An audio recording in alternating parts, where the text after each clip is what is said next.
Spirituality and premonition में आपका स्वागत है। दोस्तों, बार बार अपमान की पीड़ा झेलना बड़ा कष्टदायी होता है। आज भी कई पुरुष व महिलाएं घर हो या वर्क प्लेस रोज किसी न किसी बहाने अपमान का सामना करते रहते हैं। मजबूरीवश अपमान सहन करते करते धीरे धीरे मानसिक अवसाद में चले जाते हैं। एक सच्ची घटना आपके सामने प्रस्तुत कर रही हूँ। 3 वर्ष पुरानी घटना है। हमारे क्षेत्र में ही रहने वाली एक महिला ने बड़ी दबी हुई और डरी हुई आवाज में फोन किया कि मैं आपसे मिलना चाहती हूँ। मैंने कहा मेरे ऑफिस आ जाना। वो बोली अभी आपके पास जाना संभव नहीं हो सकेगा, अगर आप मुझे मिल सको तो बड़ी कृपा होगी। वो बोली आज 11 बजे मैं बेटे की दवा लेने जाऊंगी, तो आप वहीं डॉक्टर के क्लिनिक पर आ जाइएगा। मैंने उसकी बात मान ली और ठीक 11 बजे मैं उस डॉक्टर के क्लिनिक पर पहुंची। उसने वेटिंग रूम से ही हाथ उठाकर मुझे इशारा किया और फिर मैं उसके पास जाकर बैठ गई। मैंने पहली बार उसे देखा था। 30-32 साल की उम्र होगी। चेहरे पर बेबसी और थकान थी। मैंने कहा मुझे अपनी माँ समझकर सब कुछ खुलकर बताओ, क्या बात है, क्योंकि वो मुझे देखते ही रोने लगी थी। वो बोली मेरे ससुराल में मेरा कोई सम्मान नहीं करता और मैं सारे दिन बात बात पर अपमान झेलती हूँ, छुप छुप कर रोती हूँ, घर के सारे काम करती हूँ, झाड़ू पोछा बर्तन, रोज सुबह 4 बजे उठती हूँ, सबकी चाय नाश्ता और ऑफिस के लंच पैक करती हूँ, बच्चे को स्कूल छोड़ती हूँ। सास ससुर दहेज का ताना मारते हैं। संयुक्त परिवार है। 100 गज के मकान में हम सब एक साथ रहते हैं। ससुर रिटायर हो चुके हैं। सारे दिन घर पर बड़बड़ करते हैं। मेरी किसी भी बात पर मीन मेख निकालते रहते हैं। मेरे पति अपनी तनख्वाह अपनी माँ के हाथ में देते हैं। मैं सोचती थी कि शायद देवर के विवाह के बाद मेरा समय ठीक आ जाएगा, लेकिन आज 1 वर्ष हो गया देवर के विवाह को। मेरी स्थिति पहले जैसी ही है। देवरानी अच्छा दहेज लाई है, नौकरी करती है। सास ससुर देवरानी को कभी कुछ नहीं कहते। मैंने पूछा क्या देवर भी तनख्वाह अपनी माँ को देता है? तो वो बोली नहीं, देवर देवरानी महीने में सिर्फ 2000 रुपए अपने खाने पीने का खर्चा ही माँ को देते हैं। देवरानी शाम को काम में थोड़ा हाथ बटा देती है, लेकिन ज्यादा मतलब नहीं रखती। वो भी मुझे तुच्छ ही समझती है। सबसे बड़ी ननद जिनकी शादी हो चुकी है वो मुझसे ज्यादा बात नहीं करती। आजकल बड़ा अकेलापन महसूस करती हूँ। अजीब अजीब से ख्याल आते हैं। जीने की इच्छा खत्म सी होती जा रही है। मैंने पूछा मेरा नंबर किसने दिया? तो वो बोली परचून की दुकान में सामान लेने गई थी, वहीं दीवार पर आपका पोस्टर देखा और वहीं से आपका नंबर नोट कर लिया। फिर मैंने उससे पूछा कि आपके मायके में कौन कौन लोग हैं? वो बोली पापा हैं, वो रिटायर हो चुके हैं, माँ की डेथ हो चुकी है, छोटा भाई है उसकी शादी हो चुकी है, और एक छोटी बहन है जो बीएड कर रही है और उसका कहना है कि नौकरी लगने के बाद ही वो शादी करेगी। मैंने पूछा आपने कितनी पढ़ाई की? वो बोली बीए कंप्लीट करने के बाद ही पापा ने मेरी शादी कर दी। माँ की डेथ के बाद पापा बहुत बीमार पड़ गए थे, इसीलिए माँ की डेथ के 1 वर्ष के बाद ही पापा ने मेरी शादी कर दी। विवाह के बाद भी मुझे काफी प्रॉब्लम्स आई। एकदम से ससुराल में भी एडजस्टमेंट में बड़ी दिक्कत आ रही थी। मुझे बहुत डांट पड़ती थी। बात बात पर माँ की कमी बहुत खल रही थी कि शायद माँ होती तो मुझे समझाती और मैं अपना दिल हल्का कर लेती। लेकिन यहाँ तो सबको खुश करते करते अब हार चुकी हूँ। उसने कहा मेरी माँ घर से ही टेलरिंग की दुकान भी चलाती थी, वो बहुत अच्छे सूट सिलती थी। उनके साथ मैं भी सिलाई का काम सीख गई थी। सूट सलवार, ब्लाउज और साड़ी के फॉल वगैरह लगाने में भी उनको मदद करती थी। लेकिन माँ के जाने के बाद पापा ने ये काम बंद करवा दिया था। मैंने उसे बड़े दया भाव से देखा और कहा, अरे पगली, तेरी समस्या इतनी बड़ी तो नहीं है। तुझे सिर्फ एक कंधे की जरूरत थी, एक राह दिखाने वाला तुझे चाहिए था, बस। और फिर मैंने उसे पूर्ण आश्वासन दिया कि अब तुम कभी निराश न होना, तुम्हारे दुख का शीघ्र निवारण होगा। मैंने क्लिनिक के बाहर ही उसे अपनी गाड़ी में बिठाकर गुरु गोरखनाथ जी का ये शाबर मंत्र उसे दिया और कहा, कल सुबह से ही नहाकर पूजा स्थान के पास बैठकर इस मंत्र का पाठ करना। इस मंत्र को रोज 21 बार पाठ करना। ये शाबर मंत्र है, इसे सिद्ध करने की आवश्यकता नहीं होती।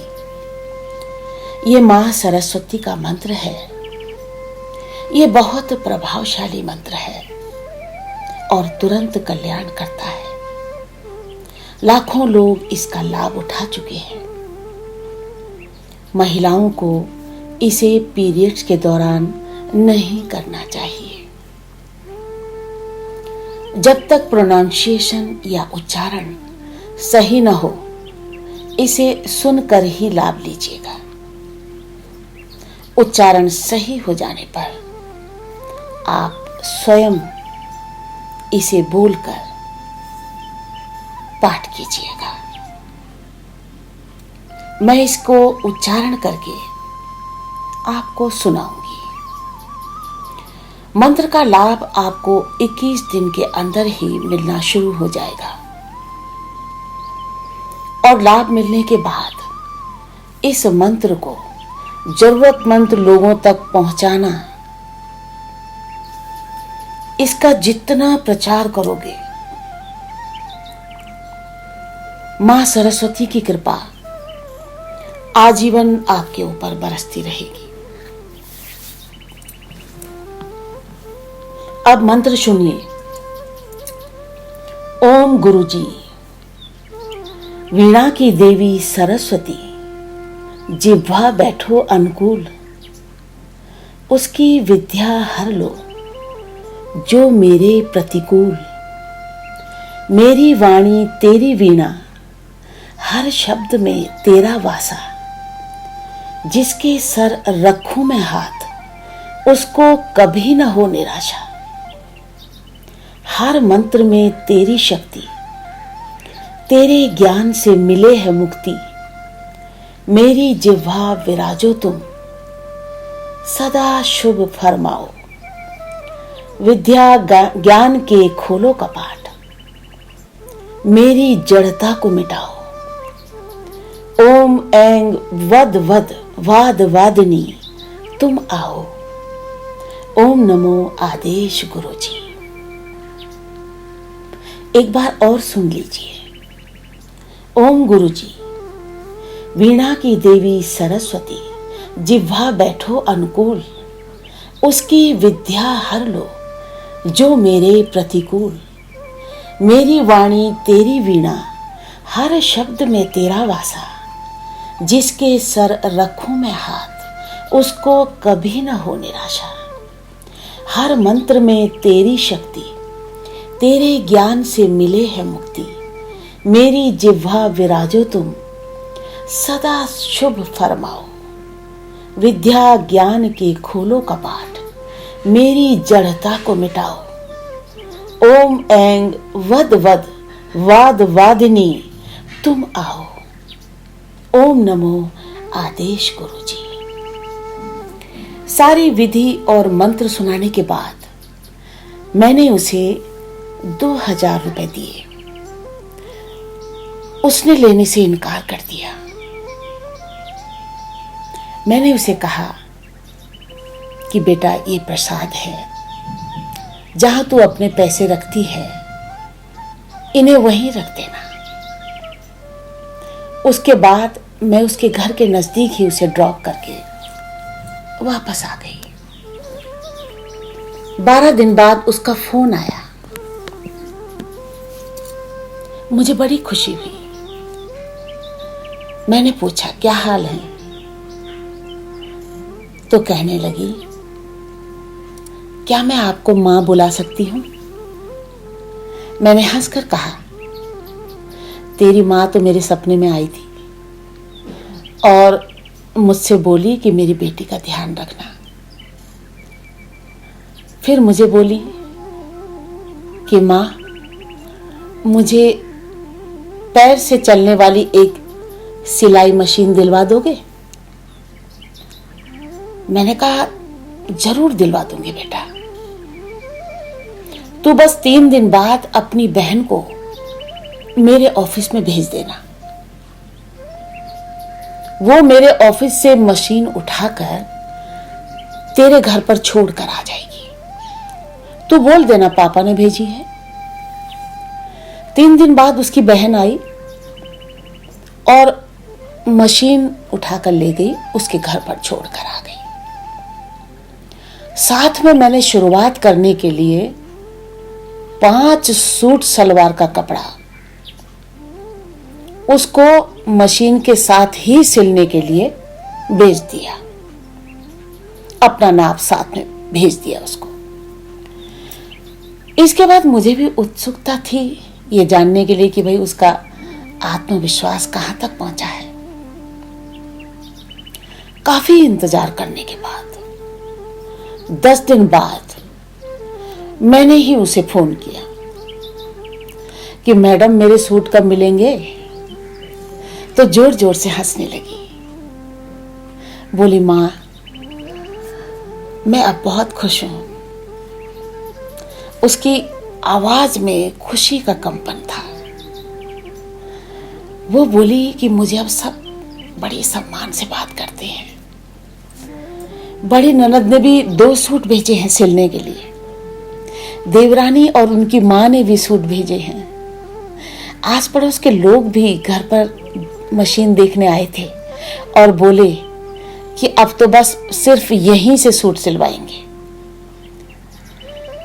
अब सास कभी नहीं डांटती, ससुर भी प्यार से बात करते हैं और अब बच्चे को स्कूल छोड़ने भी वो ही जाते हैं।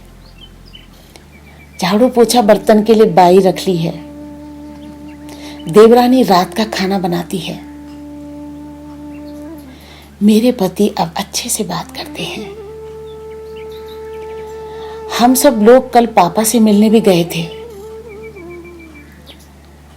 एक छोटे बच्चे की तरह वो खिलखिला रही थी और खुशियां बिखेर रही थी। मेरी आंखों में खुशी के आंसू छलक आए और मैंने ईश्वर को धन्यवाद दिया कि हे परमात्मा, सबकी राह आसान कर देना। Thank you.